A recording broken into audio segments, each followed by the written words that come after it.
Ce programme est financé par les amis et partenaires du ministère de Joyce Meyer.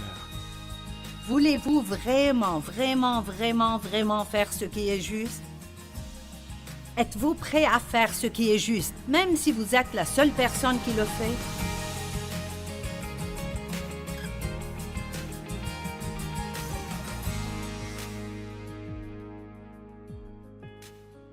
Bienvenue à notre programme. Je prie pour que ce que vous entendez aujourd'hui vous aide à vivre pleinement votre vie de plus en plus. Je parle des béatitudes ou le sermon sur la montagne dans Matthieu chapitre 5. Aujourd'hui, nous allons parler de « Heureux ceux qui ont faim et soif de la justice, car ils seront rassasiés. » Wow! J'aime ce que dit la Bible expliquée. Heureux ceux qui ont faim et soif d'un monde juste, car ils seront comblés. Wow!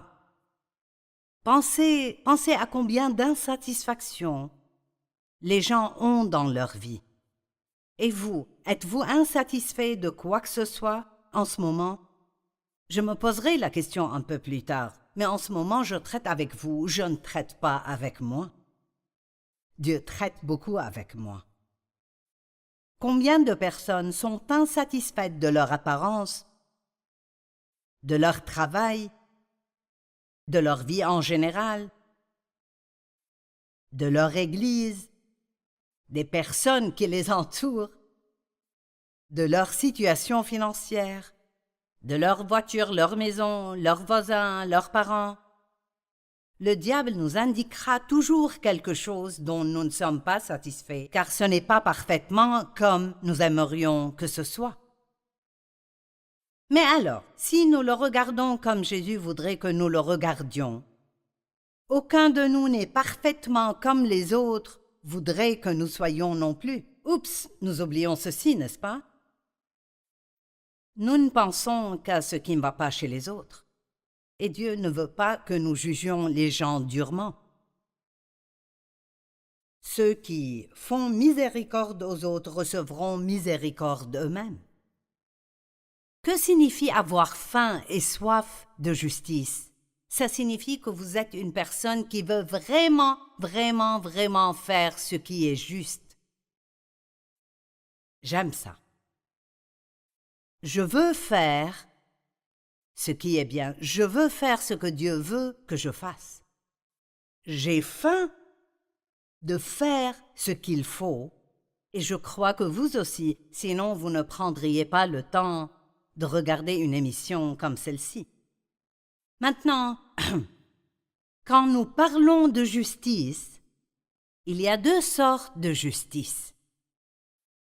Il y a une justice pour laquelle nous travaillons dur,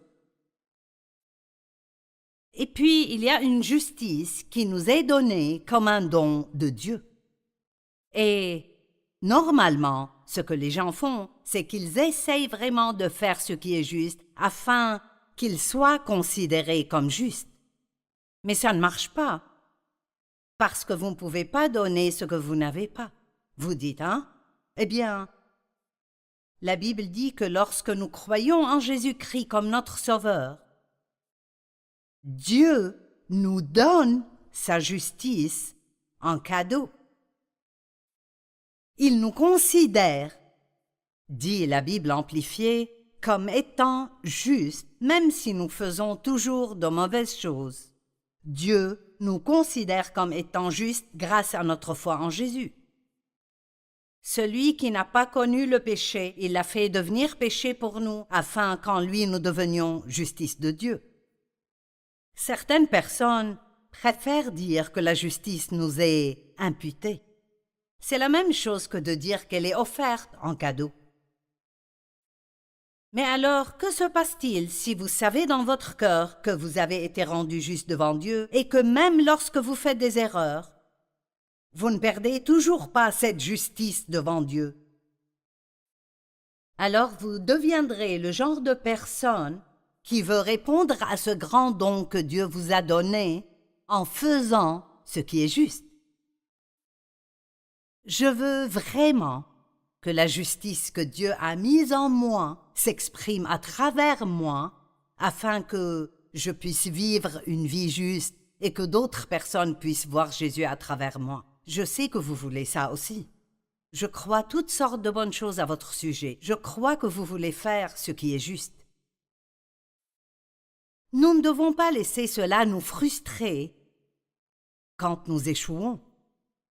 Savez-vous pourquoi? Parce que Dieu sait déjà tout ce que nous allons faire de mal avant même que nous le fassions, et il nous aime de toute façon. Vous savez, la Bible dit qu'il connaît chaque parole de notre bouche avant même que nous ne la prononcions. Vous n'êtes pas une surprise pour Dieu, il connaissait chaque erreur que nous ferions avant même de nous inviter à avoir une relation avec lui. Vous avez été rendu juste devant Dieu. Travaillez maintenant avec le Saint-Esprit pour que cette position juste que vous avez s'élabore à travers vous. Mais réalisez que c'est un processus et que Dieu nous change petit à petit de gloire en gloire. Nous allons changer le reste de notre vie. Bien agir signifie prendre les bonnes décisions, dire de bonnes choses, avoir de bonnes pensées, avoir une bonne attitude, traiter les gens comme il faut. Et c'est un gros problème parce que si souvent, surtout si les gens ne nous traitent pas bien, nous avons beaucoup de mal à les traiter comme il faut. Mais Jésus a dit que nous devons aimer nos ennemis et prier pour ceux qui nous font du mal.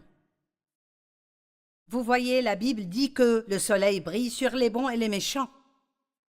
Vous n'avez pas besoin de tout faire comme il faut pour que le soleil de Dieu brille sur vous.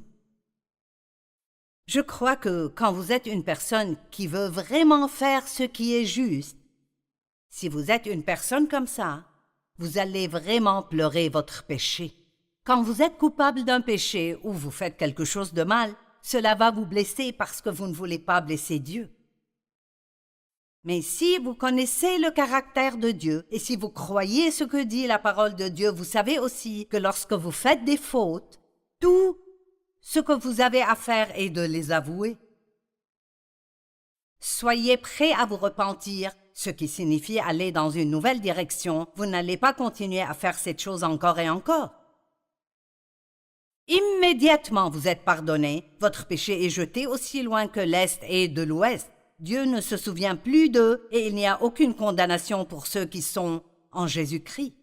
Dieu ne veut pas que vous gaspilliez votre vie en vous sentant condamné pour chaque erreur que vous faites. La faim et la soif de la justice montrent l'intensité avec laquelle nous voulons cela. Et je crois que Dieu regarde favorablement les gens qui veulent faire ce qui est bon. Même s'ils peuvent faire des erreurs, ils veulent vraiment faire ce qui est bien. Une personne affamée ou assoiffée fera n'importe quoi pour manger ou boire. Et si nous voulons vraiment faire la bonne chose dans la vie, nous la chercherons avec beaucoup de zèle. Vous voyez, je crois qu'aujourd'hui, il y a beaucoup trop de chrétiens compromettants. Et le monde n'a pas besoin de voir des chrétiens compromettants, il a besoin de voir des chrétiens intransigeants. Nous ne pouvons pas tracer une ligne et dire que nous n'allons pas dépasser cette ligne, et puis quand ça devient gênant, continuer à pousser la ligne un peu plus loin. Nous ne voulons pas arrêter de faire la bonne chose simplement parce que beaucoup d'autres personnes que nous connaissons ne font pas ce qui est bon. Je prie que nous montions tous plus haut en faisant les bons choix et en prenant les bonnes décisions, même concernant des choses comme ce que nous regardons à la télévision, comment nous nous habillons, à quel genre de soirée vous êtes prêts à aller ou non. Nous ne pouvons pas être comme tout le monde, nous sommes dans le monde mais pas du monde. Et la Bible nous dit que si nous voulons servir Dieu, nous devrons vivre une vie séparée, nous devrons être séparés. Eh bien, cela ne veut pas dire que vous vous moquez de tous ceux qui ne sont pas chrétiens. Nous aimons les gens Nous voulons être entourés de gens qui ne servent pas encore Dieu parce que nous voulons avoir l'opportunité de partager avec eux. Mais nous ne pouvons pas faire le genre de choses qu'ils font. Il y a des sacrifices que vous devrez faire si vous voulez vivre une vie juste. Des sacrifices comme vous voudriez peut-être aller à telle ou telle chose pour vous divertir, mais vous savez que ce ne serait pas bien, ce ne serait pas agréable à Dieu, alors vous n'y allez pas. Et je pense qu'aujourd'hui, il n'y a pas beaucoup de gens comme ça. Ça devient de plus en plus difficile de discerner qui sont les chrétiens. Et vous ne pouvez pas discerner juste parce qu'ils ont un autocollant sur le pare-choc de leur voiture ou une croix autour de leur cou. Vous les reconnaîtrez à leurs fruits, a dit Jésus. Nous ne savons qui sont les vrais chrétiens que par leur comportement. 2 Pierre 2,13 nous parle du fruit de l'injustice.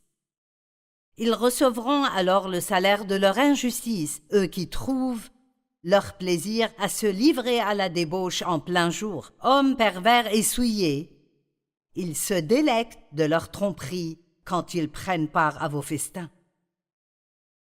Mais pourtant, Matthieu 10, 41 dit que celui qui accueille un juste en qualité de juste recevra une récompense de juste. Ainsi, les gens injustes reçoivent le mal pour le mal. Mais les gens justes reçoivent une récompense, et cette récompense est si incroyable que même quelqu'un qui bénit une personne juste parce qu'il est juste recevra la récompense d'un homme juste.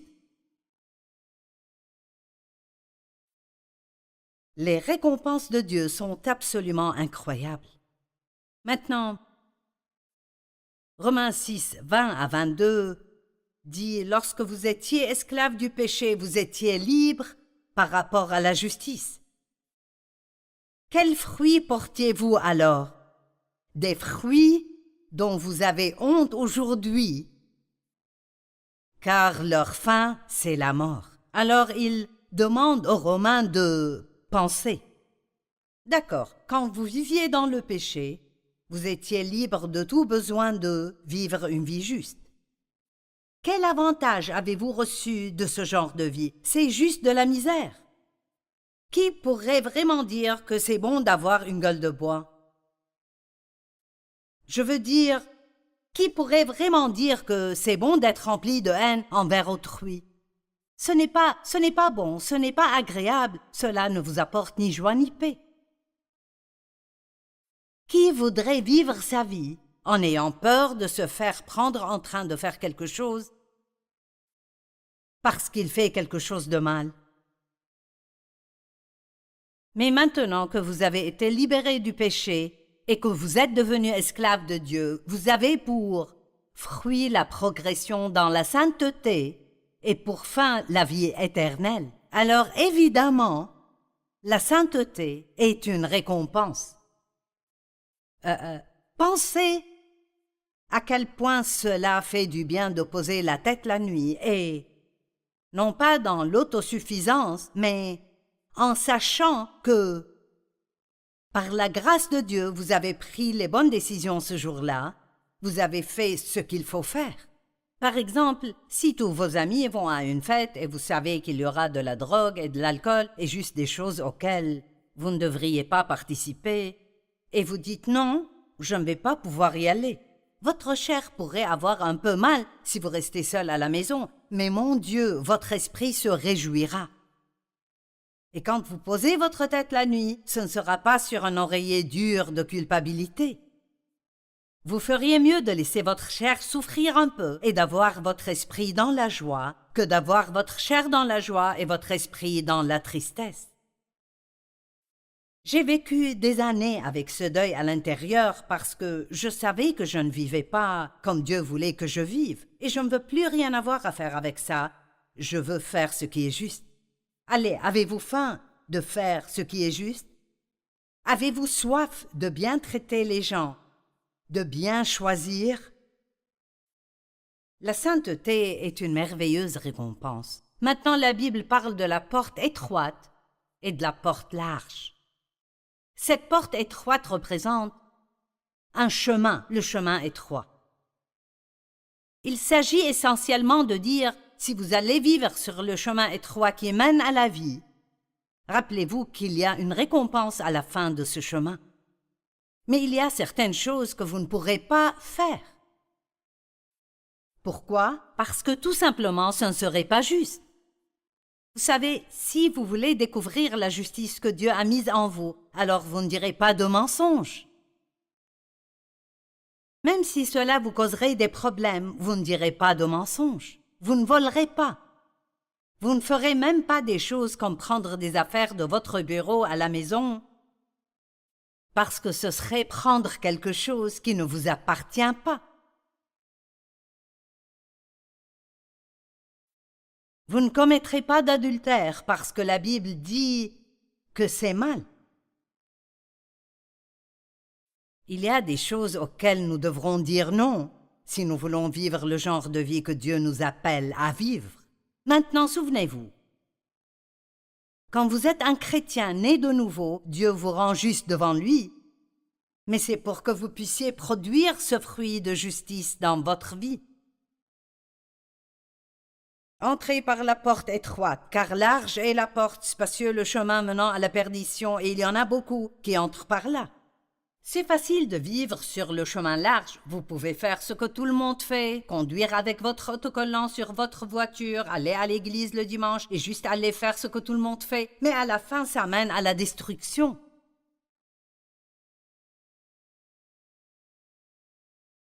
Aucun soldat en service ne s'embarrasse des affaires de la vie courante. 2 Timothée 2, 3 et 4. Souffre avec moi comme un bon soldat de Jésus-Christ. Aucun soldat en service ne s'embarrasse des affaires. Laissez-moi vous demander, vous êtes-vous déjà enlisé dans les problèmes de quelqu'un d'autre? Wow! Vous avez commencé à essayer de les aider, et tout d'un coup vous savez beaucoup plus que vous ne vouliez savoir. Et maintenant vous êtes plongé dans ce gâchis, et vous souhaiteriez juste vous mêler de vos propres affaires. Quand vous êtes empêtré dans quelque chose, vous y êtes lié et vous perdez votre liberté. La Bible nous dit ici de ne pas nous emmêler avec le monde. Nous sommes dans le monde, mais pas du monde. Je répète, vous ne pouvez pas agir comme le monde. Vous pouvez y vivre, mais nous sommes censés être ici comme exemple pour que les gens dans le monde veuillent Jésus. Qu'il ne nous traite pas d'hypocrites parce que nous ne vivons pas la vie à laquelle nous disons croire. Nous devons vivre une vie séparée. Et nous avons besoin d'entendre que nous ne sommes pas ici pour être comme tout le monde. Nous ne sommes pas meilleurs que tout le monde, nous ne snobons pas tout le monde. J'aime les pécheurs, j'aime les prodigues. Et je veux faire tout ce que je peux pour les attirer et les aider. Mais vraiment, j'aime la déclaration de François d'Assise, prêcher en tout temps et n'utiliser des mots que lorsque cela est nécessaire. Que votre vie soit un sermon. Quand vous allez au travail, laissez votre vie être un sermon. Traitez bien les gens qui ne vous traitent pas bien. Donnez 8 heures de travail pour 8 heures de salaire. Ne passez pas votre temps à ragoter concernant des personnes au bureau avec d'autres. Ne marmonnez pas et ne vous plaignez pas de votre travail, des circonstances et de votre patron. Laissez les gens voir qu'il y a une différence en vous. 2 Corinthiens 6, 17. C'est pourquoi sortez du milieu d'eux et séparez-vous, dit le Seigneur. Ne touchez pas à ce qui est impur et je vous accueillerai. Hébreux 12, 1. Nous donc aussi, puisque nous sommes entourés d'une si grande nuée de témoins. Cela parle de gens qui ont vécu la bonne vie et qui ont vécu avant nous et ils ne sont plus ici sur terre. Mais dans le domaine spirituel, ils nous encouragent. Rejetons donc, ce sont des mots violents, rejetons tout fardeau qui nous encombre et le péché qui nous enveloppe si facilement et courons avec persévérance l'épreuve qui nous est proposée. La vie sur ce chemin étroit ne sera accomplie que par ceux qui ont faim et soif de justice. Je vous demande à nouveau, voulez-vous vraiment faire ce qui est juste? Êtes-vous prêt à faire ce qui est juste, même si vous êtes la seule personne qui le fait? Et si vous l'êtes, ne soyez pas pharisaïque et ne pensez pas que vous êtes meilleur que tout le monde. Dans 2 Timothée 4:10, Paul a dit « Car Démas m'a abandonné par amour pour le monde présent. » C'est intéressant. Il y avait différentes personnes qui ont voyagé avec Paul dans son ministère, mais cet homme, appelé Démas, il aimait tellement le monde qu'il a quitté Paul et est retourné aux voies du monde. Je doute qu'il ait fini très heureux. Romains 4, 22 à 25 parle de la justice qui nous a été imputée. Or, ce n'est pas pour lui seulement qu'il est écrit que la foi a été portée à son compte, mais c'est aussi pour nous. Elle sera portée à notre compte puisque nous croyons en celui qui a ressuscité Jésus notre Seigneur. Ainsi, tous ceux qui croient que Dieu a ressuscité Jésus d'entre les morts et qui le reçoivent comme sauveur, ce droit d'être auprès de Dieu leur est imputé. Parce que notre propre justice n'est pas acceptable à Dieu pour le salut. Il aime quand nous voulons faire les choses comme il faut, mais il n'y a aucune quantité de notre propre justice qui pourrait atteindre le standard de Dieu. C'est pourquoi nous devons mettre notre foi en Jésus-Christ. Nous venons à Dieu à travers lui. Ésaïe a dit « Toute notre justice est pareille à un habit sale. J'ai besoin de cette justice de Dieu. »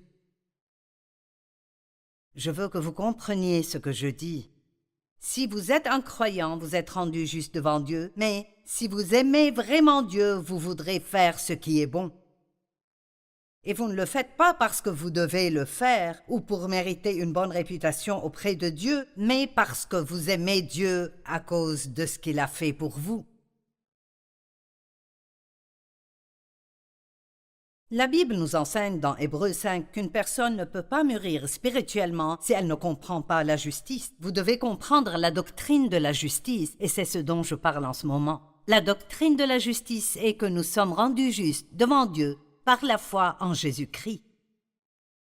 Mais l'apôtre Paul nous a aussi appris à mener une vie juste, à faire de bonnes choses. C'est si bon. Revêtez la cuirasse de la justice et vous pourrez résister à l'ennemi qui nous poursuit tout le temps. Éphésiens 6 est un chapitre qui, dans les versets 10 à environ 18, parle de comment gagner la guerre contre le diable. Et l'une des choses qu'il dit est de revêtir la cuirasse de la justice. Sache que tu es rendu juste devant Dieu. Ayez confiance que vous êtes enfant de Dieu, qu'il vous aime et que vos péchés vous sont pardonnés.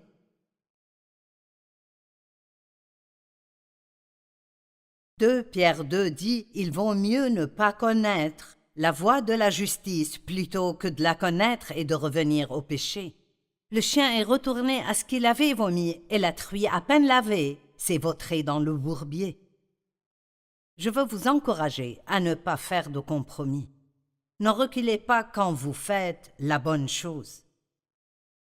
Lorsque nous faisons des compromis, nous faisons moins que ce que nous savons que nous devrions faire. Le psaume 11:7 dit « Car l'Éternel est entièrement juste et il aime la justice. » Et le psaume 5:12 dit dans la Bible amplifiée « Car Éternel, tu bénis le juste sans compromis. » Ne faites pas de compromis dans votre vie juste pour que les autres autour de vous soient heureux. Suivez toujours la direction de l'Esprit Saint et faites ce que vous savez être juste pour vous. Allez, il faut que je répète ceci. Faites toujours ce que vous savez être la bonne chose, peu importe ce que quelqu'un d'autre pense. Faites ce que vous savez être juste. Car toi, Éternel, tu bénis le juste sans compromis, celui qui est juste et droit devant toi. Tu l'entoures de ta grâce, de plaisir et de faveur comme un bouclier. Waouh! il y a cette bénédiction. Heureux ceux qui ont faim et soif de la justice, car ils seront pleinement rassasiés.